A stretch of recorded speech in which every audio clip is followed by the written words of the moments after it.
નમસ્કાર, ન્યૂઝ 18 ગુજરાતીમાં આપનું સ્વાગત છે। આપની સાથે હું છું કોમલ। સમાચારોની શરૂઆત કરીએ। સૌથી પહેલા વાત કરીએ હોસ્પિટલ વિડિયો કાંડ મુદ્દે એસીપીનું નિવેદન સામે આવ્યું છે। રાજકોટની પાયલ હોસ્પિટલના સીસીટીવી વાયરલ મુદ્દે નિવેદન આપવામાં આવ્યું છે। મહિલાઓને ખાસ સાવચેત રહેવા માટે અપીલ કરવામાં આવી છે।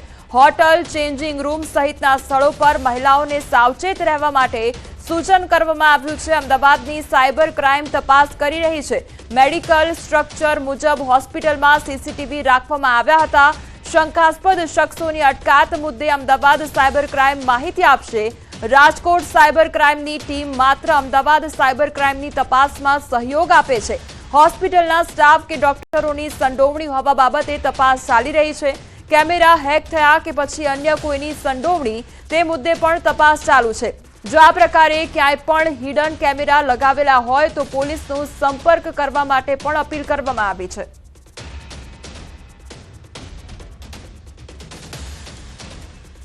એમાં ખાસ કરીને મહિલાઓને એ વાત જણાવવા માંગુ છું કે ઘણી વખત આપણે હોટલ્સ, મોલ્સ કે હોસ્પિટલ્સ કે કોઈ પણ જગ્યાએ કપડાની ખરીદી કરવા ગયેલા હોઈએ છીએ તો એ સમયે આપણે ચેન્જ રૂમમાં કપડાં બદલતા હોઈએ છીએ કે અન્ય આપણા પ્રાઇવેટ મોમેન્ટ્સ એવા હોય છે જે પબ્લિક પ્લેસીસ પર સીસીટીવી કેમેરા લગાવેલા હોય છે જે સામાન્ય રીતે નાગરિકોની સુરક્ષા માટે હોય છે, પરંતુ અમુક વખત આ પ્રકારના મોમેન્ટ્સ એમાં કેપ્ચર થઈ જાય અને તે વાયરલ બની જાય તો સોશિયલ મીડિયાના યુગમાં એ જે તે વ્યક્તિ અને ખાસ કરીને મહિલાઓની પ્રતિષ્ઠા માટે એક મોટો ખતરો ઊભો કરતું હોય છે। તો આવી સ્થિતિમાં મહિલાઓએ ખાસ કરીને શું ધ્યાન રાખવું જોઈએ તો કે સૌથી પહેલાં તો કોઈ પણ જગ્યાએ આપણે ચેન્જ રૂમમાં જઈએ છીએ કે મોલ્સમાં ક્યાંય પણ છીએ કે વોશરૂમ કે કોઈ યુઝ કરીએ છીએ તો એ જગ્યાએ એક વખત ખરાઈ કરી લેવી કે કોઈ અસામાજિક તત્વો દ્વારા હિડન કેમેરા લગાવવામાં આવેલા છે કે નહીં, કે જેના લીધે આપણી ગરિમા પર પ્રહાર થઈ શકે છે। તો એ એક ખાસ કાળજી રાખવી કે સચેત રહી અને આ પ્રકારની કોઈ પણ ઘટના જો દેખાય છે કે અહીંયા હિડન કેમેરા લગાવેલા છે તો ત્યાં જે મોલ કે કોઈ બી સંસ્થા છે તેના માલિકને જાણ કરવી અને ઉપરાંત પોલીસ સ્ટેશનમાં આની ફરિયાદ તાત્કાલિક નોંધાવી દેવી। સાબરકાંઠાના ઈડરમાં જિલ્લા આરોગ્ય વિભાગની રેડ પાડવામાં આવી છે અને લક્ષ્મી વુમન્સ હોસ્પિટલમાં બંદોબસ્ત સાથે રેડ પાડવામાં આવી। 3 સોનોગ્રાફી મશીન સીલ કરવામાં આવ્યા છે। છેલ્લા કેટલાય સમયથી ગર્ભ પરીક્ષણ થતું હોવાનું સામે આવ્યું છે। જિલ્લા આરોગ્ય વિભાગની ઈડરમાં સફળ રેડ બાદ અધિકારીઓના મોબાઈલ બંધ થયા છે। ઈડર તાલુકા હેલ્થ ઓફિસર સહિત જિલ્લાના આરોગ્ય વિભાગના અધિકારીઓના ફોન બંધ થતા ચર્ચાનો વિષય બન્યો છે। અધિકારીઓએ 4 કલાક કરતા વધુ સમય સુધી પોલીસ બંદોબસ્ત સાથે હોસ્પિટલમાં સર્ચ હાથ ધર્યું। હોસ્પિટલમાં કાર્યવાહી બાદ અધિકારીઓના ફોન બંધ થતા ભીનું સંકેલાયાની આશંકા વ્યક્ત કરવામાં આવી રહી છે।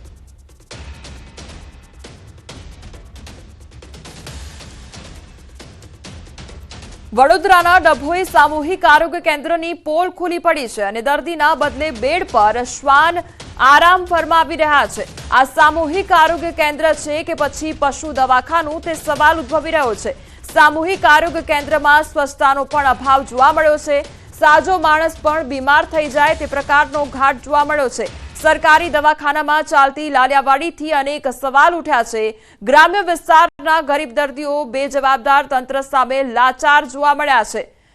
તો હોસ્પિટલના દ્રશ્યો સામે આવ્યા છે જેમાં શ્વાન આરામ ફરમાવી રહ્યો છે, જે બેડ પર દર્દીઓની સારવાર થતી હોય છે અને દર્દી આરામ ફરમાવતા હોય છે તે બેડ પર અત્યારે શ્વાન આરામ ફરમાવી રહ્યા છે અને તેના કારણે અનેક સવાલો ઉદ્ભવી રહ્યા છે કે હોસ્પિટલમાં શ્વાન આવી ચડે છે, બેડ પર આરામ કરે છે, ત્યાં સુધી હોસ્પિટલનું તંત્ર શું કરતું હતું, કેમ કોઈ કાર્યવાહી ન કરવામાં આવી। બીજી તરફ જે વિડીયો સામે આવ્યો છે તેમાં સ્પષ્ટપણે જોઈ શકાય છે કે કોઈ પણ પ્રકારની સ્વચ્છતા નથી જોવા મળી રહી। સ્વચ્છતાનો અભાવ પણ આ હોસ્પિટલમાં જોવા મળી રહ્યો છે અને તેને લઈને પણ અનેક સવાલો ઉદ્ભવી રહ્યા છે, કારણ કે અહીંયા દર્દીઓ પોતાની સારવાર માટે આવતા હોય છે પરંતુ દર્દી બીમાર પડી જાય તે પ્રકારની પરિસ્થિતિ જોવા મળી રહી છે। સંવાદદાતા હાર્દિક અમારી સાથે જોડાઈ ગયા છે।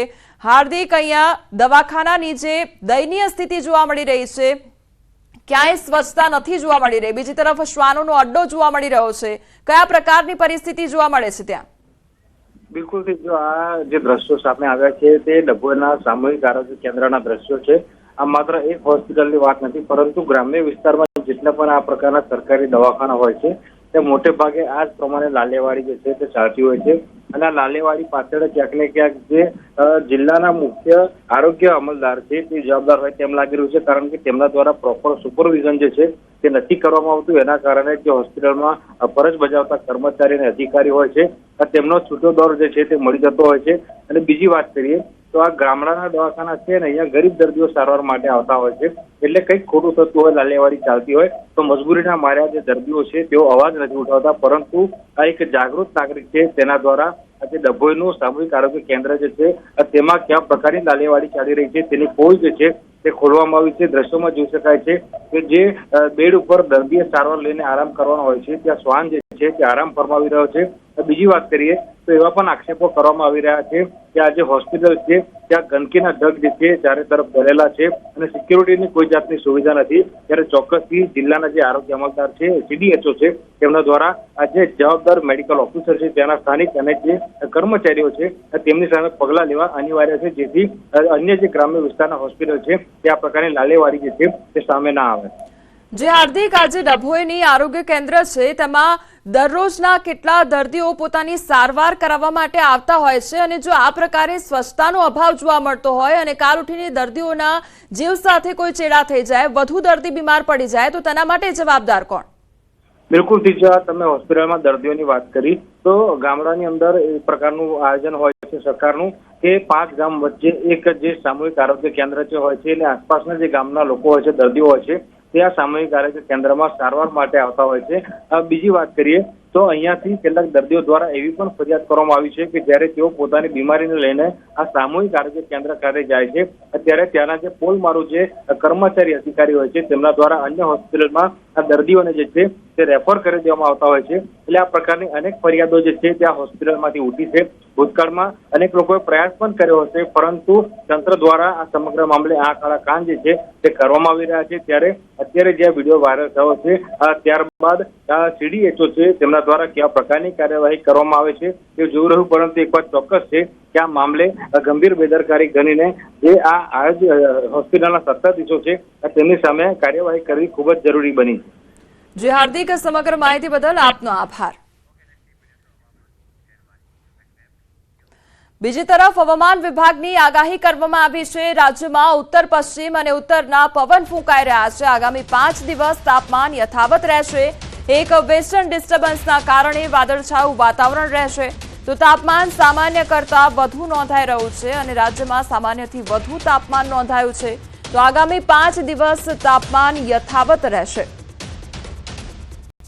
7 दिनों के लिए जो गुजरात के लिए फोरकास्ट है उसमें ड्राई वेदर प्रिवेल करेगा आने वाले 7 दिनों के लिए. और मिनिमम और मैक्सिमम टेम्परेचर की बात करेंगे तो मिनिमम टेम्परेचर आने वाले 5 दिनों के लिए नोलार चेंज में रहेगा और जो टेम्परेचर की टेंडेंसी रहेगी वो थोड़ी सी डिक्रीजिंग टेंडेंसी रहेगी. सबसे कम मिनिमम टेम्परेचर जो पूरे गुजरात स्टेट में रिकॉर्ड हुआ है वो है भावनगर 16.3 डिग्री सेल्सियस और मैक्सिमम टेम्परेचर भी यहीं पे रिकॉर्ड हुआ है 36.6 डिग्री सेल्सियस. પાયલ મેટર્નિટી હોસ્પિટલનો મુદ્દો સામે આવ્યો છે અને ગાંધીનગર વિધાનસભા ગૃહમાં હવે આ મુદ્દો ઉઠશે. હોસ્પિટલમાં મહિલાઓના વિડીયોનો મુદ્દો કોંગ્રેસ ઉઠાવશે. વિધાનસભાના નિયમ 116 હેઠળ કોંગ્રેસે ચર્ચા માટે સમય માંગ્યો છે. વિધાનસભાના અધ્યક્ષે 116ની નોટિસ કામકાજની યાદીમાં દાખલ કરી છે. 24મી ફેબ્રુઆરીના રોજ કોંગ્રેસ નિયમ 116 હેઠળ નીતિથી મુદ્દો લાવશે.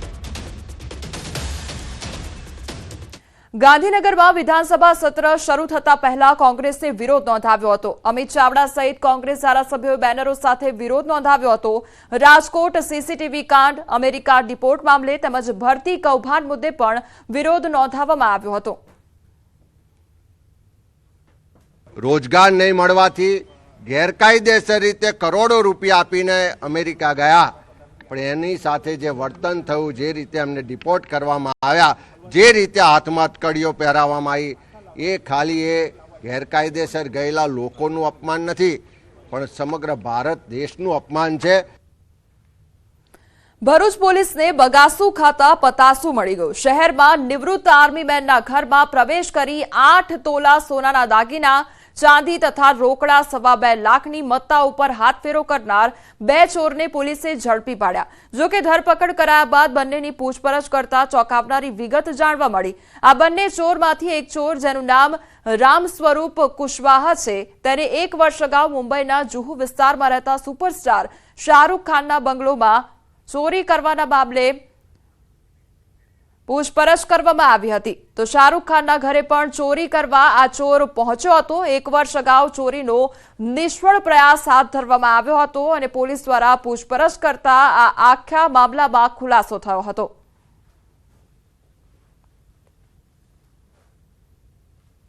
રામ સ્વરૂપ કુશવાહા છે એ પણ ગુનાહિત ઇતિહાસ ધરાવે છે। આજથી એકાદ વર્ષ પહેલા એ પોતાના એક બીજા મિત્ર સાથે ફિલ્મ સ્ટાર કે જે બોલિવૂડના ફિલ્મ સ્ટાર શાહરૂખ ખાનના મકાનમાં પણ ઘૂસી ગયેલો હતો અને એ પકડાઈ જતા એના વિરુદ્ધમાં બાંદ્રા પોલીસ સ્ટેશનમાં ફરિયાદ પણ દાખલ થયેલી હોવાનું તપાસ દરમિયાન જણાવેલું છે। આ આરોપીઓએ બીજી કેટલી જગ્યાએ ચોરીઓ કરેલી છે એ દિશામાં પણ પોલીસે ઊંડાણપૂર્વક તપાસ હાથ ધરેલી છે। રાજ્યમાં તસ્કરોને જાણે કાયદાનો કે પોલીસનો ડર જ ન હોય તેમ બેખોફ બન્યા છે। ક્યારેક રહેણાંક મકાનને નિશાન બનાવી ઉઠાંતરી કરે છે તો ક્યારેક દુકાનમાં ગ્રાહક બની મોટી ખરીદીના બહાને દુકાનદારને ભોળવી ચૂનો લગાવી ફરાર થઈ જાય છે।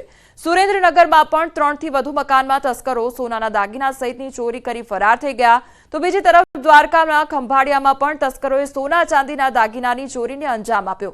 પરિવાર પ્રસંગમાં ગયો હતો અને પાછળથી ચોરોએ તરાપ મારી ફરાર થઈ ગયા તો આ તરફ ભાવનગરમાં ઇલેક્ટ્રિક દુકાનમાં ગ્રાહક રૂપે આવેલી મહિલાઓ 21,500 થી વધુ કિંમતના વાયરની ચોરી કરી ફરાર થઈ ગયા।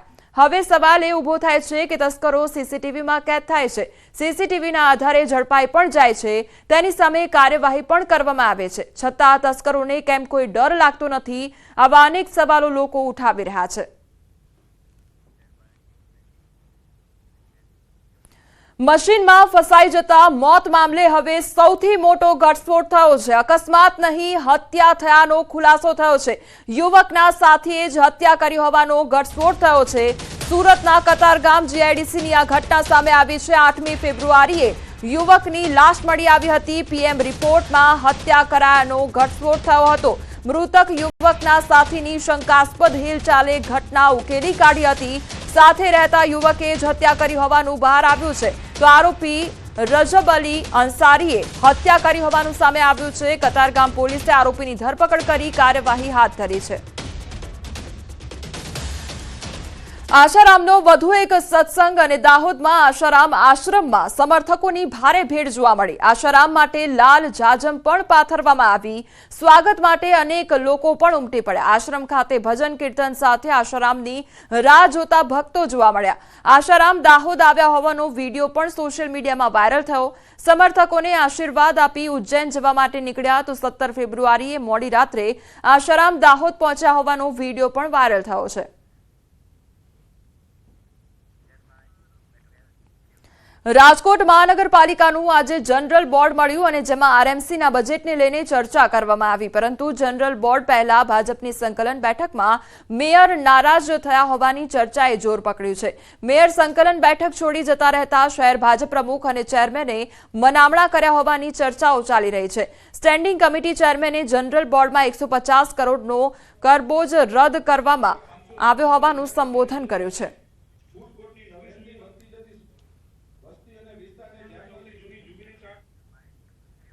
અમદાવાદમાં એએમસી વિપક્ષ દ્વારા વર્ષ 2025-26નું સુધારેલ બજેટ રજૂ કરવામાં આવ્યું। ₹810 કરોડના વધારા સુધારા સાથે ₹16,312 કરોડનું બજેટ રજૂ કરવામાં આવ્યું। નાગરિકોને ટેક્સમાં 30% રિબેટ આપવા સૂચન કરવામાં આવ્યું તો હાટકેશ્વર બ્રિજને તોડી નવો બનાવવો અને કોન્ટ્રાક્ટ પ્રથા દૂર કરી કર્મચારીઓની કાયમી નિમણૂક કરવા સૂચન કરવામાં આવ્યું।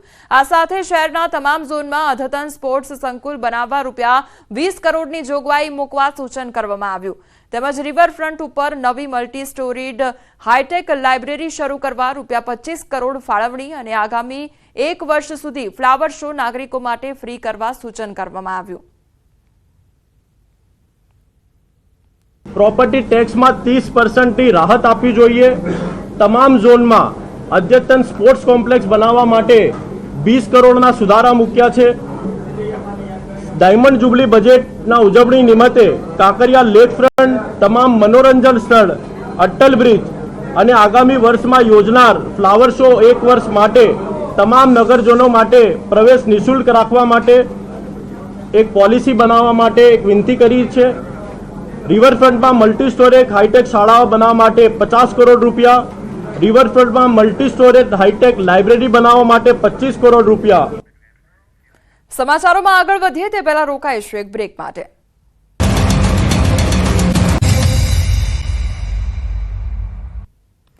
બ્રેક બાદ આપનું સ્વાગત છે। સમાચારમાં આગળ વધીએ તો ગાંધીનગર વિધાનસભા બહાર ખેડૂતોનો દેખાવ કરવામાં આવ્યો છે। ડાંગરમાં કૌભાંડ થયું હોવાના આરોપ લગાવવામાં આવ્યા છે। વિરમગામ ડાંગર કૌભાંડ મુદ્દે આક્રોશ વ્યક્ત કરવામાં આવી રહ્યો છે। તપાસની માંગ સાથે ખેડૂતો દ્વારા વિરોધ પ્રદર્શન કરવામાં આવી રહ્યું છે। તો હવે ખેડૂતો પણ મેદાને આવ્યા છે અને ખેડૂતો વિરોધ પ્રદર્શન કરી રહ્યા છે। તપાસની માંગ કરવામાં આવી રહી છે અને બજેટ સત્રનો આજથી પ્રારંભની સાથે જ ખેડૂતોનો વિરોધ છે તે વિધાનસભાની બહાર જોવા મળી રહ્યો છે। વિરમગામના ખેડૂતો બહાર આવી રહ્યા છે અને વિરોધ કરી રહ્યા છે કે ડાંગરમાં કૌભાંડ થયું છે અને જે વર્તમાન ધારાસભ્ય છે હાર્દિક પટેલ તેના દ્વારા કૌભાંડ કર્યું છે તે પ્રકારનો આરોપ લગાવવામાં આવી રહ્યો છે। ક્યાંથી આવો છો, આપનો વિરોધ શું છે? આ બેનર સાથે વિધાનસભાના ફ્લોર આપ બહાર દેખાઈ રહ્યા છો, આપનું નામ શું છે, ક્યાંથી આવી રહ્યા છો? મારું નામ પિન્ટુ કોળી છે। હું એક સામાજિક કાર્યકર છું અને ખેડૂત આગેવાન છું। અમે વિરમગામ વિધાનસભાની અંદરથી આવી રહ્યા છીએ। 2023ની અંદર સરકારશ્રીના ગોડાઉનની અંદર ખેડૂતોએ પોતાનો મોલ ઓનલાઈન ભાવે ડાંગર નાખી, જેના આ 1.5 વર્ષ થયું, એમ છતાં ખેડૂતોને આજ દિવસ સુધી પૈસા મળેલ નથી।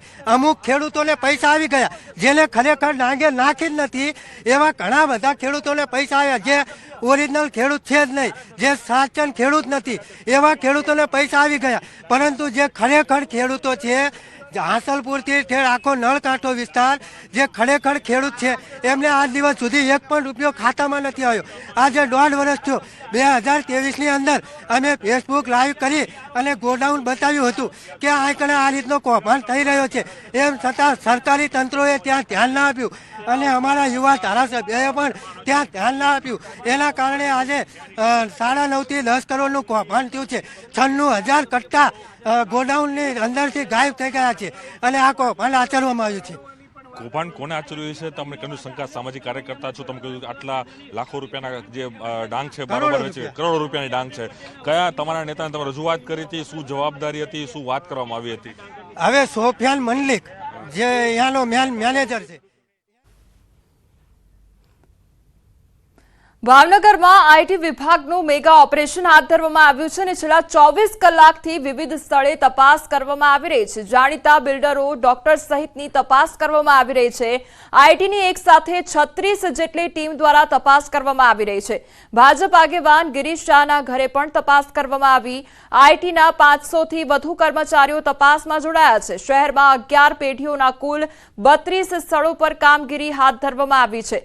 આઈટી વિભાગે વિદેશી રોકાણની સંભાવનાઓને લઈને પણ તપાસ હાથ ધરી છે।